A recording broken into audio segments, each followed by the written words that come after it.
How do asanas influence the endocrine system? Very important question, because the yoga system actually is greatly directed towards impacting the endocrine system. The endocrine system is the system of glands within the body that create and distribute hormones throughout the body, and those hormones regulate the function of all the systems within the body.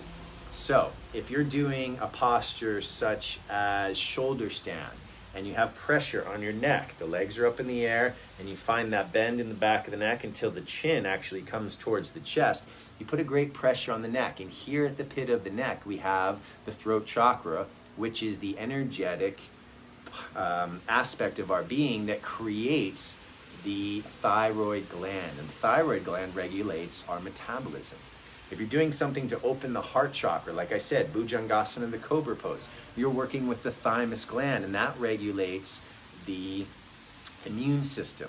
So you can see that these different postures have an impact on the chakras, and the chakras are directly related to different glands. This is another great understanding of why we need to be aware of how these postures are affecting us, especially if you are looking to yoga for a path of healing. And it's a tremendous therapy. Yoga was not invented for therapy.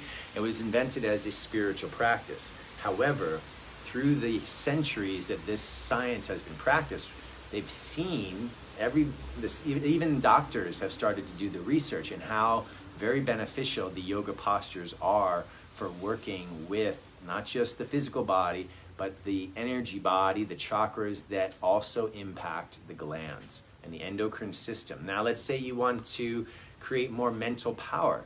You can do postures that bring energy into the third eye here in the center of the brain, the pineal gland, and you can do postures that bring energy to the crown chakra. And now that we have such a variety of asanas, you can start to understand, what is it that I need? What kind of healing am I looking for? And typically, every human being needs healing at some level, whether it be energy healing, emotional healing, mental healing, and even physical healing. And that's why I love yoga so much, because it addresses every aspect of the self. And not only that, it can help you to expand your perception and go beyond the limitations of the physical body, the emotions, and the mind.